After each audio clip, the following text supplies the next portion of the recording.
Every crime is a wound on the world. We're here to dissect it, layer by layer, to find the truth buried within. This is Anatomy of Crime. There is a particular kind of photograph that exists in 1 million family albums across North America. It's the wedding photo. It's a carefully constructed image, designed to capture not just a moment, but an ideal. The bride in white, a symbol of purity and hope. The groom in a sharp tuxedo, a pillar of strength and promise.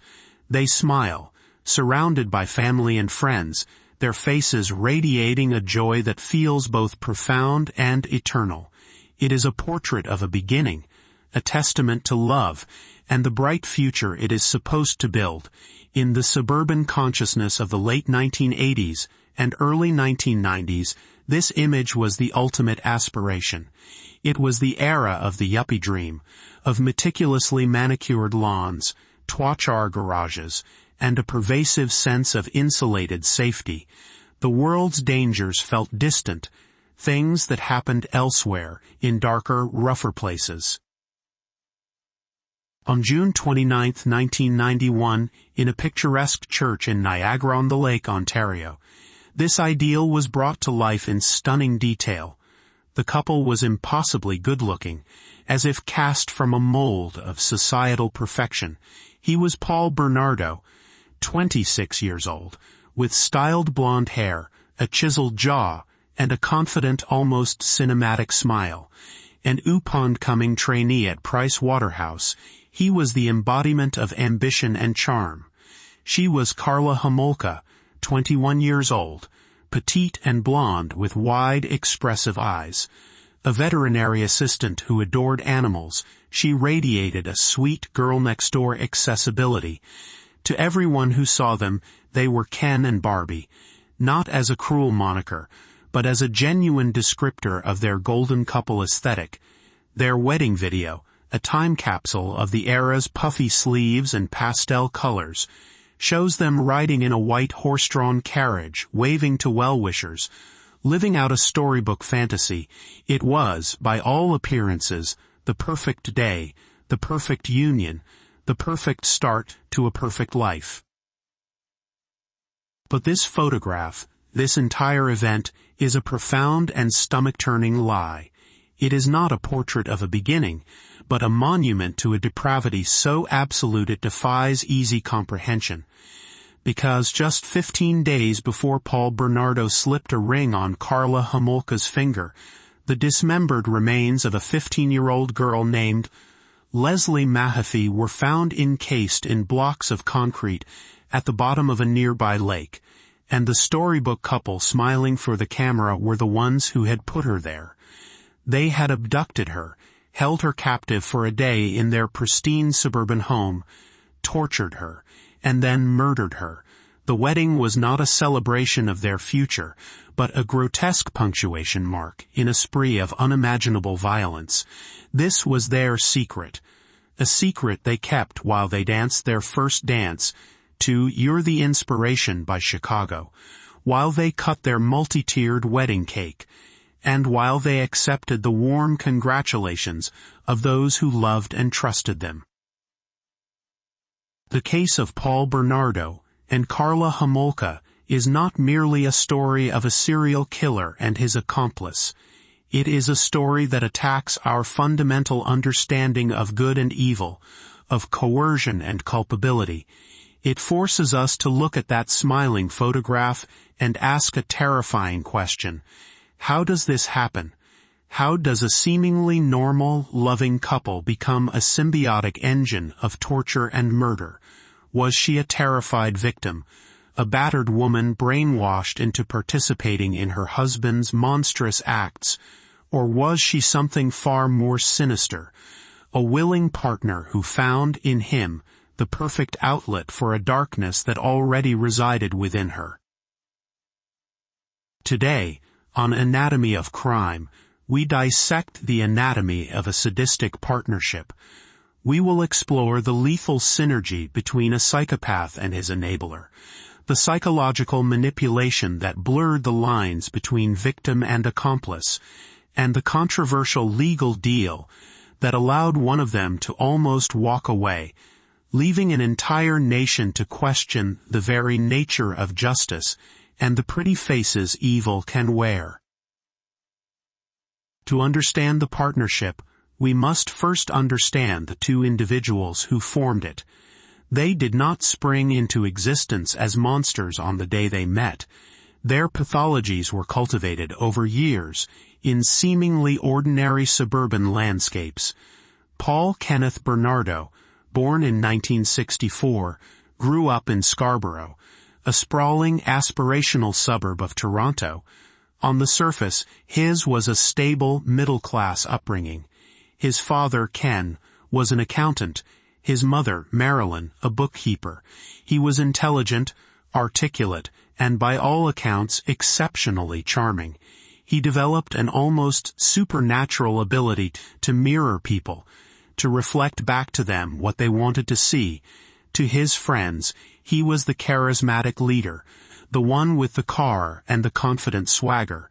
To women, he was the handsome, attentive suitor who knew exactly what to say. To his family, he was the golden boy destined for success. But beneath this meticulously crafted facade, a different Paul Bernardo was taking shape. His home life was not the picture of stability it appeared to be. Years later, his own mother would testify that his father was a violent, abusive man, creating a household atmosphere of tension and fear. Paul developed a volatile temper and an obsession with control. He was a pathological liar, weaving intricate falsehoods for no reason other than the pleasure of successful deception. He displayed a chilling narcissism and a profound sense of entitlement. He believed the world owed him, and he took what he wanted, starting with petty thefts from neighbors and escalating to sophisticated credit card fraud and other scams. More disturbingly, he was cultivating a rich and violent fantasy life. This wasn't idle daydreaming. It was a rehearsal. He was obsessed with violent, degrading pornography, and his fantasies began to revolve around a specific script: the brutal, violent rape of women. He craved total power and domination, the ability to inflict pain and terror, and to see that terror reflected in his victims' eyes. For a classic narcissist like Bernardo, the ultimate validation came from reducing another human being to an object for his gratification, stripping them of their humanity until they were nothing more than a prop in his psychodrama.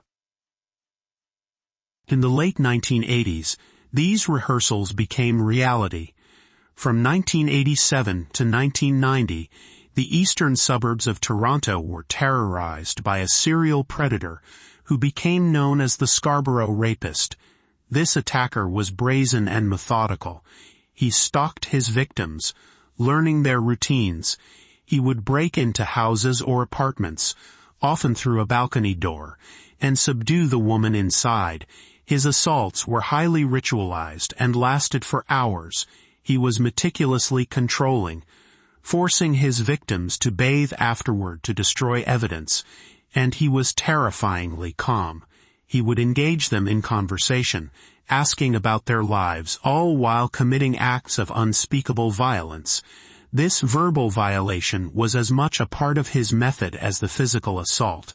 He stole specific, intimate items from each victim: a piece of lingerie, a photograph, not for their monetary value, but as trophies to fuel his fantasies later. He assaulted at least 14 women that the police know of, leaving a trail of profound and lasting psychological trauma. The police were stumped. The attacker was a ghost. He was forensically aware, often wearing gloves and a mask. His victims, disoriented by the trauma, could only provide a vague description: a white male, well-spoken, clean-cut, with no distinguishing features. The police profilers built a picture of a loner, someone socially inept, likely living on the fringes of society. They couldn't have been more wrong. The Scarborough rapist was Paul Bernardo, a popular business student at the University of Toronto. Living a vibrant social life, by day he was charming his classmates and professors. By night he was a predator, honing his craft, refining his methods. This is a crucial point in understanding the later crimes. Paul Bernardo was already a practiced and prolific violent offender, long before he ever met Karla Homolka. He was not a man led into darkness. He was the darkness, searching for a companion. Karla Leanne Homolka, born in 1970, grew up in St. Catharines, a city in Ontario's Niagara region. Her upbringing was also, on the surface, unremarkable. She was the eldest of 3 daughters in what appeared to be a typical suburban family. Her father, Carol, was a sales manager, her mother, Dorothy, a homemaker.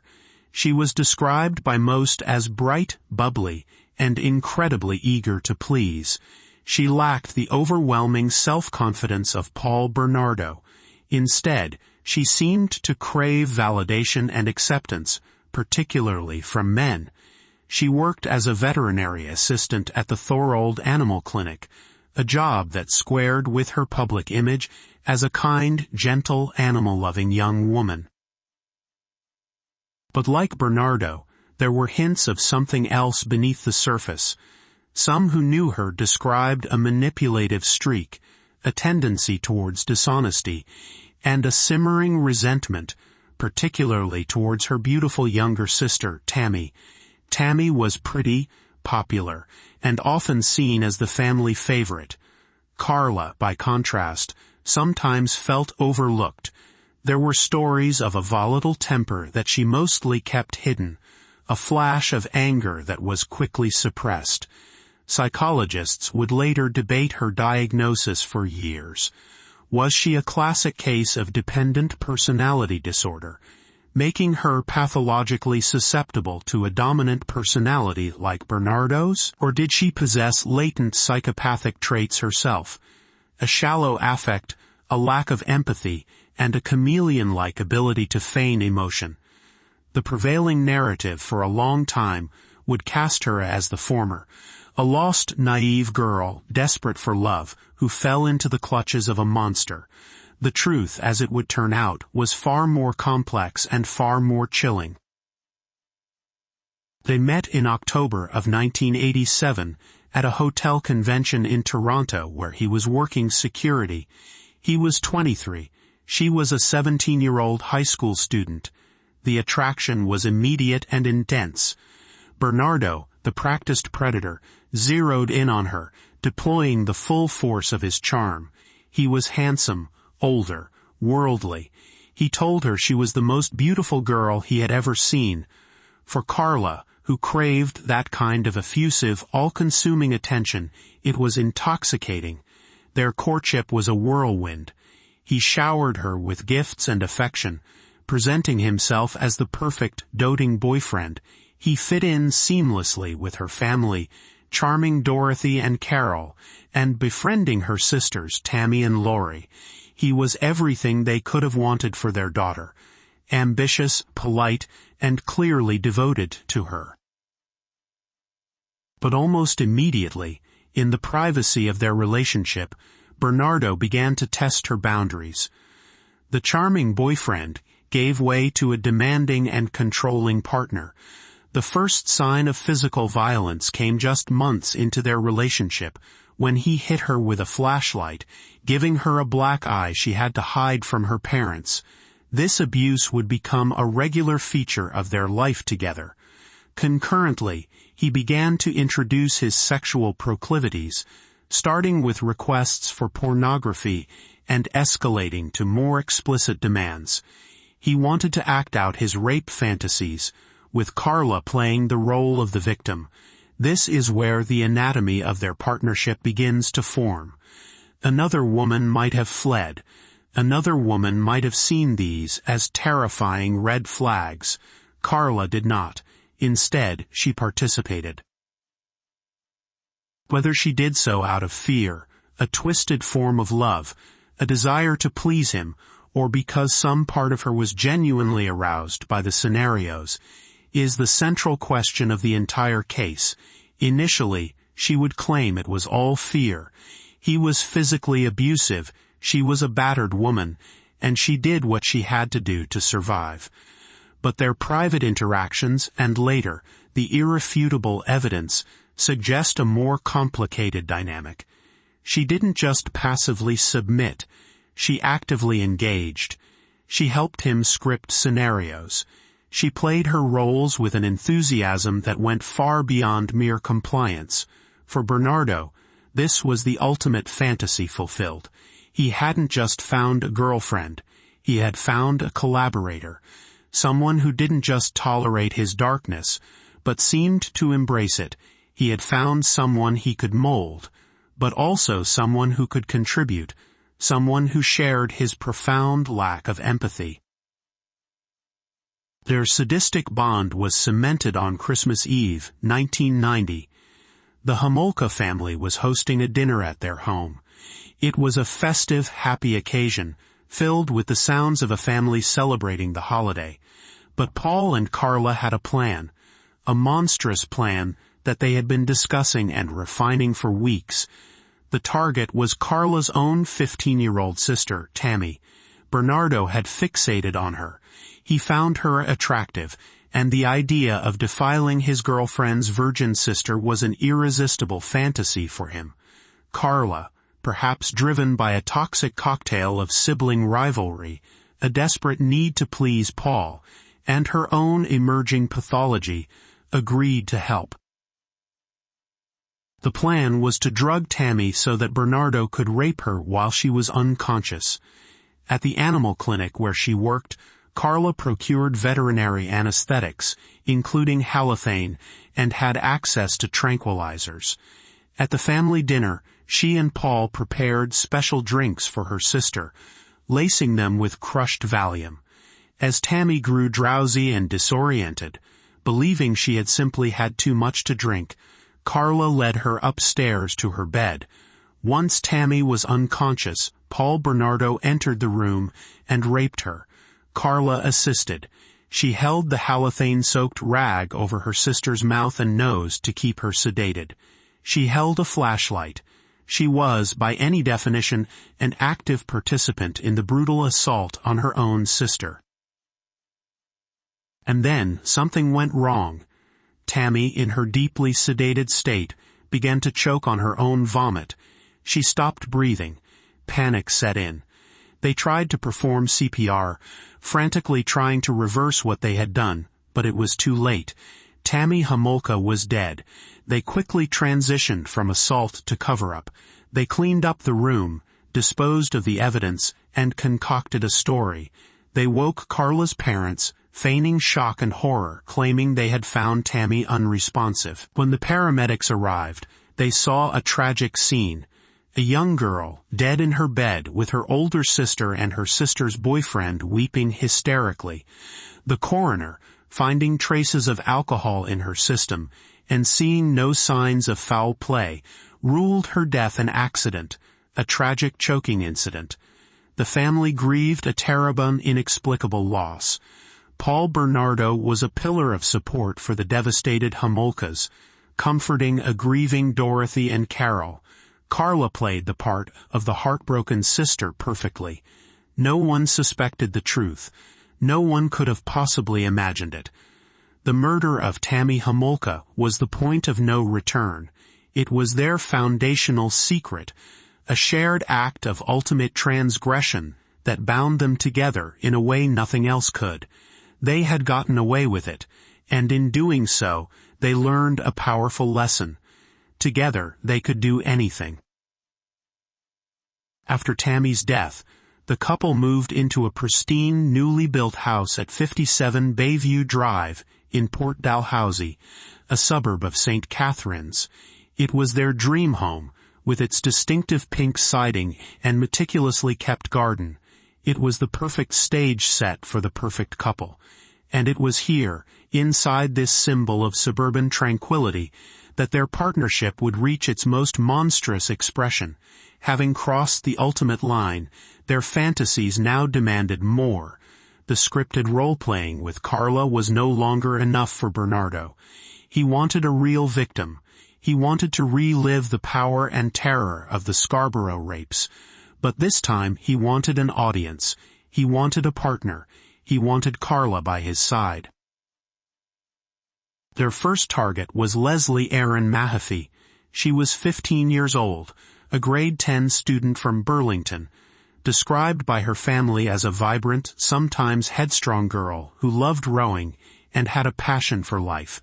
On the evening of June 14, 1991, she attended a wake for a friend who had died in a car accident. Distraught and emotional, she left the funeral home and began walking home. She never made it. Paul Bernardo, out driving alone, saw her. He approached her, likely using his well-practiced charm, and offered her a ride.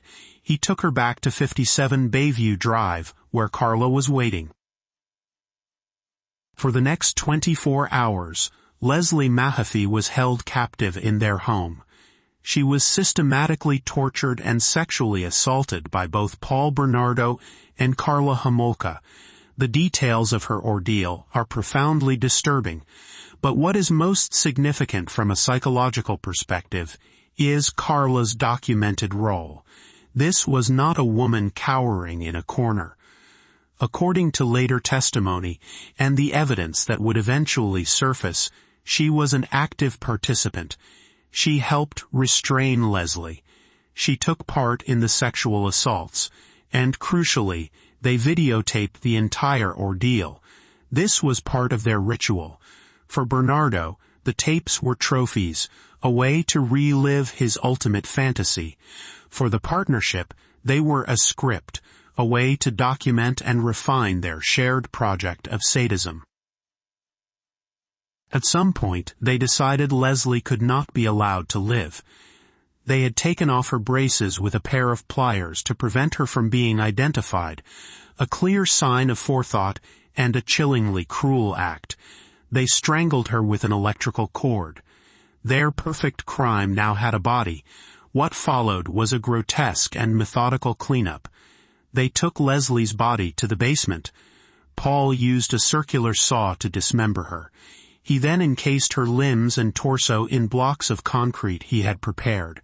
Karla, meanwhile, scrubbed the house clean from top to bottom, removing every trace of what had happened, using the knowledge of cleanliness she had learned at the vet clinic. Over the next 2 days, Paul and Karla, acting like any other engaged couple preparing for their wedding, drove to a nearby lake and dumped the concrete blocks into the water. 2 weeks later, on June 29th, a boater discovered one of the concrete blocks floating in Lake Gibson. Inside were the remains of Leslie Mahaffey. The community was horrified. An intensive police investigation began, but they had very little to go on. At the exact same time, Paul Bernardo and Karla Homolka were celebrating their lavish wedding, surrounded by friends and family, smiling for the cameras. The disconnect is almost impossible to process. The cognitive dissonance required to carry out such a brutal act and then seamlessly step back into a life of celebratory normalcy speaks to a level of psychopathy that is truly terrifying. For 10 months, the couple lived their life as newlyweds. Paul worked in the city. Karla kept the house. They were the picture of domestic bliss to their neighbors. But the urges hadn't gone away.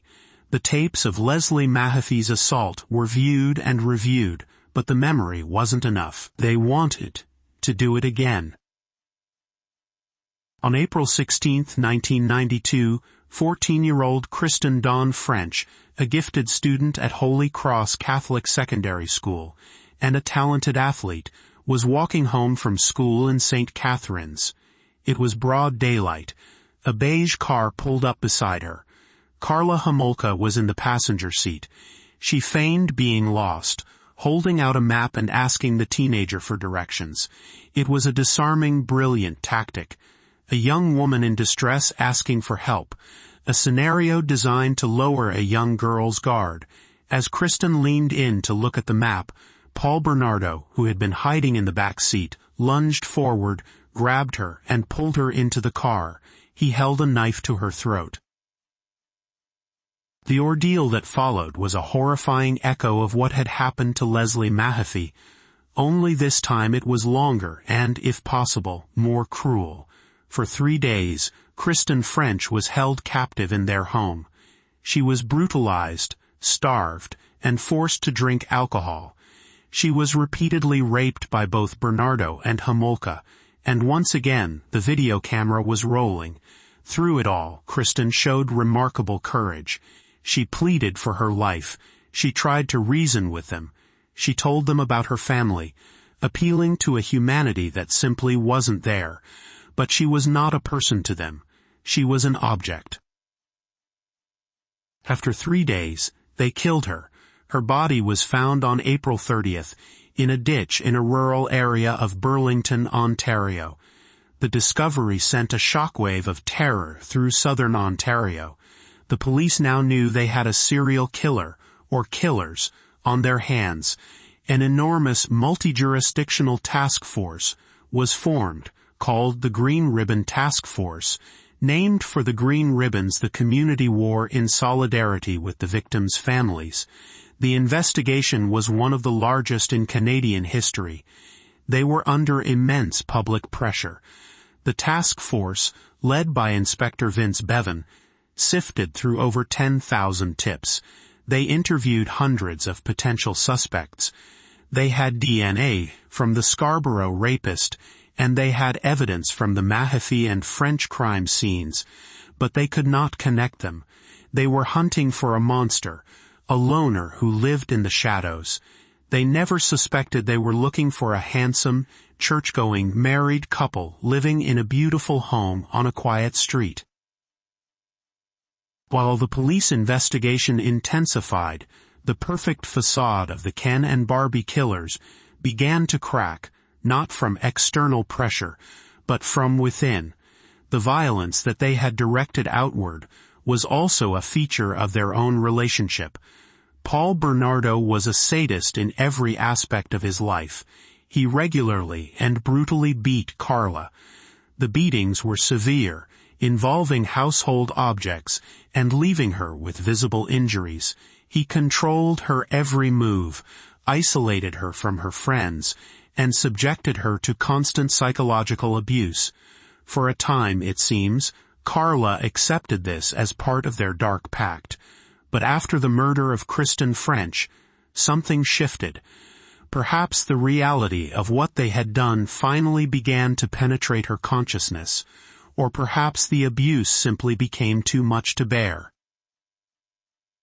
In late December 1992, after a particularly severe beating with a telephone receiver that sent her to the hospital with a concussion and a broken finger, Karla Homolka finally went to the police. But she did not confess to murder.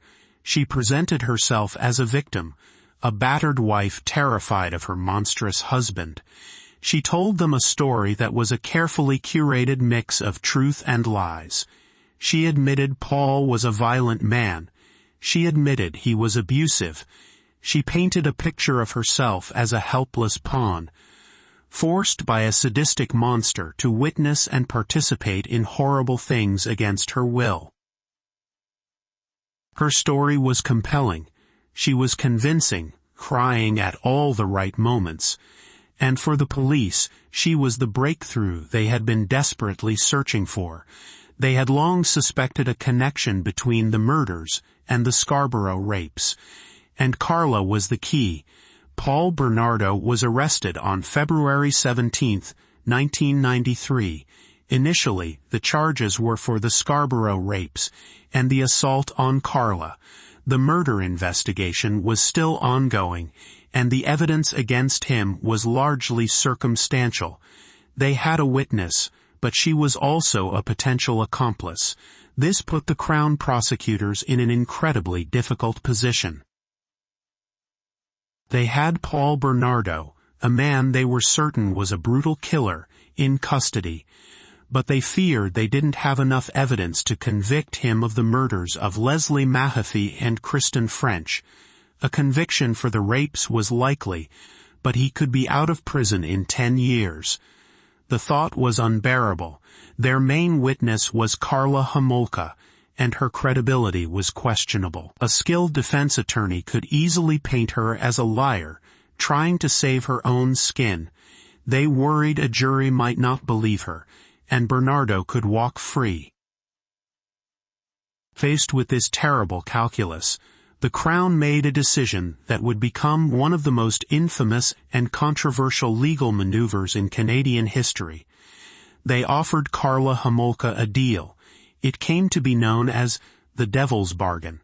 The negotiations were tense. Karla, guided by her lawyer George Walker, held firm to her victim narrative. The prosecution team, led by Murray Siegel and Ray Holding, felt they had no choice. In exchange for her full cooperation and testimony against Paul Bernardo in the murders, she would be allowed to plead guilty to the lesser charge of manslaughter. The sentence would be just 12 years in prison. The lead prosecutor, Ray Holding, justified the deal as a necessary evil. He said, "Without her, we had a circumstantial case at best. It's as simple as that. We did not want to run the risk of Paul Bernardo walking out of the court. They believed her story. They saw the bruises. They saw the tears. They saw her as a victim, second only to the girls who were murdered."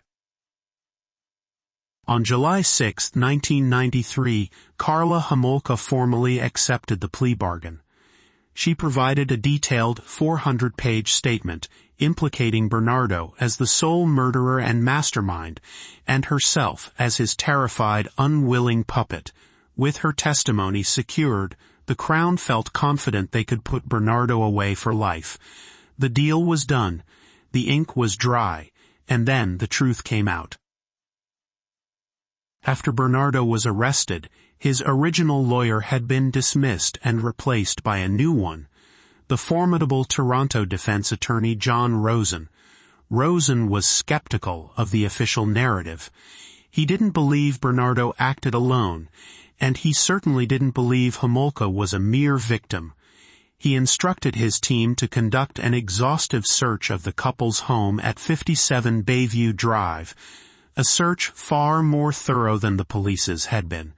And in the spring of 1994, an investigator on Rosen's team, exploring a crawl space, found something hidden in a pot light fixture in the ceiling. It was a collection of 6 8mm videotapes. They were the tapes Paul and Karla had made of their crimes.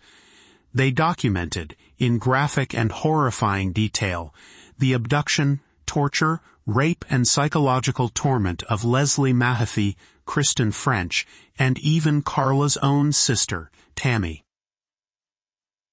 When the investigators and prosecutors finally viewed these tapes, they were plunged into a state of shock, disgust, and professional horror. The tapes didn't just confirm Bernardo's guilt, they completely destroyed Karla Homolka's carefully constructed story. The woman on the tapes was not a terrified, coerced victim. She was an active, willing, and at times enthusiastic participant. She could be seen laughing and joking as the victims pleaded for their lives. At one point, as Kristen French begs to be allowed to go home to her family, Karla Homolka's voice can be heard off camera, correcting her grammar.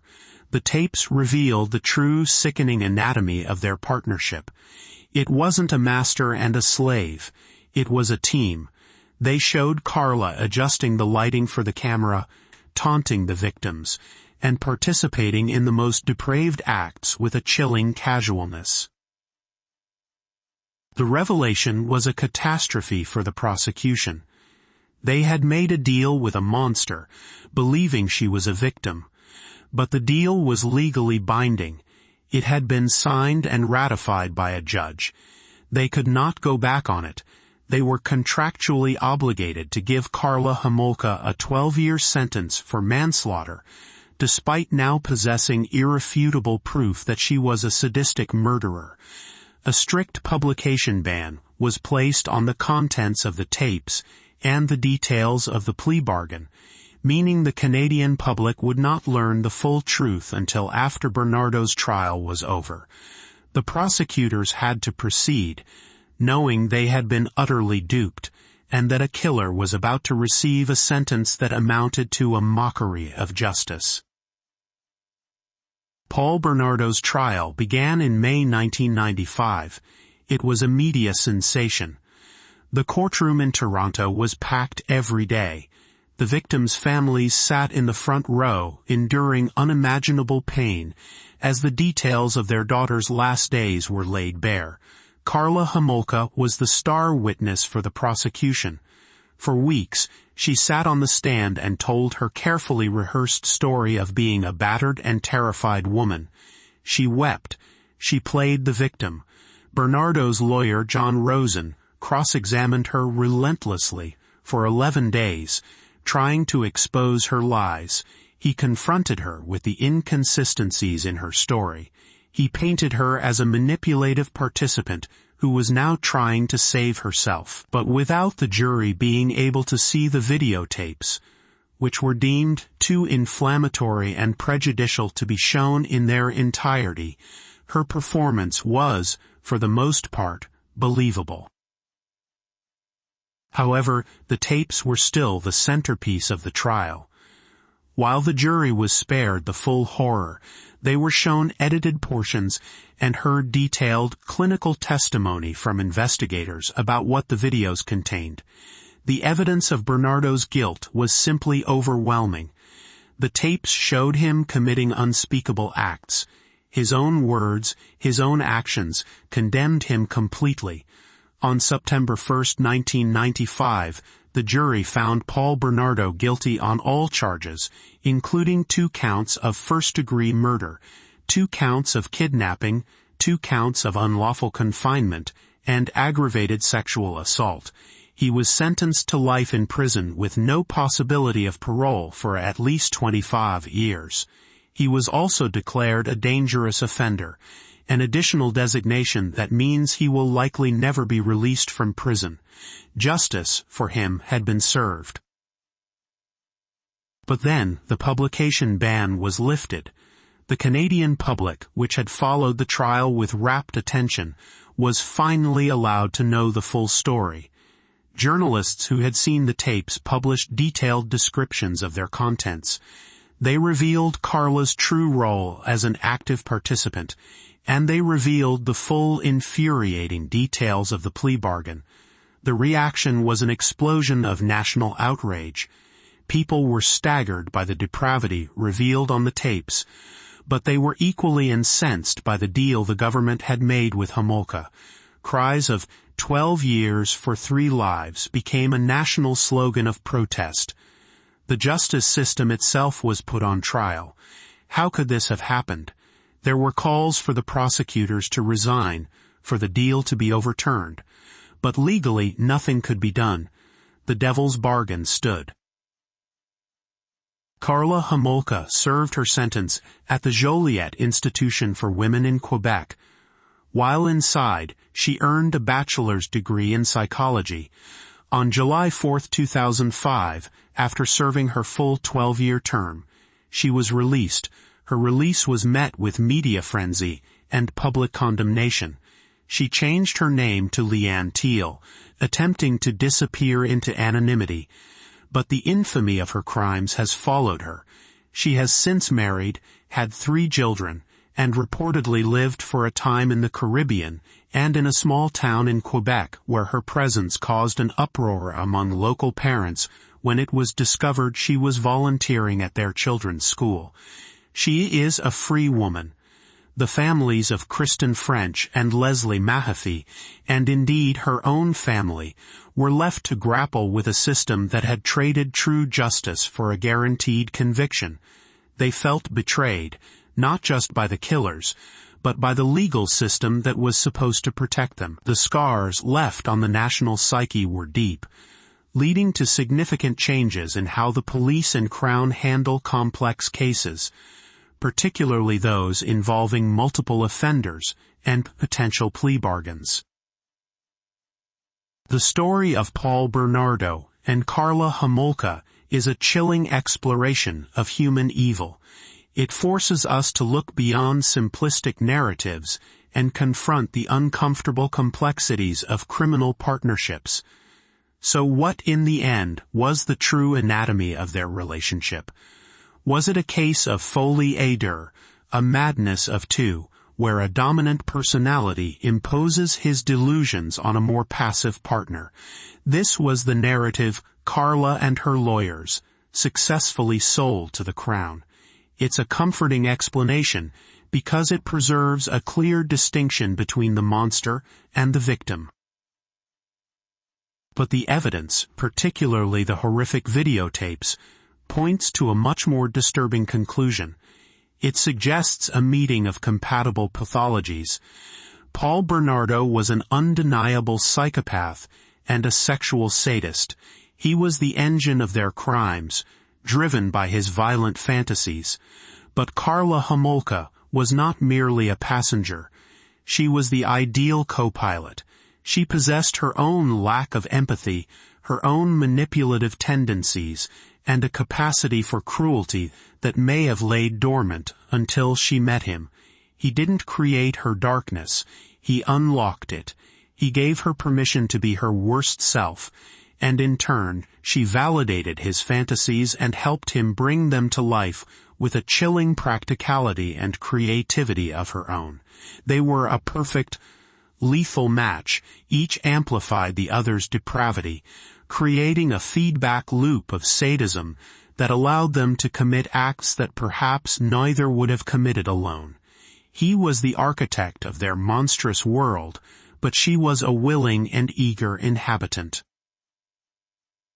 The Devil's Bargain, made with the best of intentions to ensure a killer was punished, remains a cautionary tale. It highlights the immense pressure on law enforcement in high-profile cases and the terrible compromises that are sometimes made in the pursuit of a conviction. It reminds us that the quest for justice is often imperfect, and that the truth can sometimes be more horrifying than our legal frameworks are prepared to handle. The bargain secured a life sentence for Bernardo, but it did so at the cost of granting a form of freedom to his partner in crime, leaving a permanent stain on the Canadian conscience. The ultimate horror of Bernardo and Karla Homolka is not just in the tapes that revealed their crimes, but in the wedding photos that concealed them, forcing us to confront the terrifying truth that the most monstrous evil can wear the face of the people next door. This has been Anatomy of Crime, where the truth is never simple, but always worth seeking.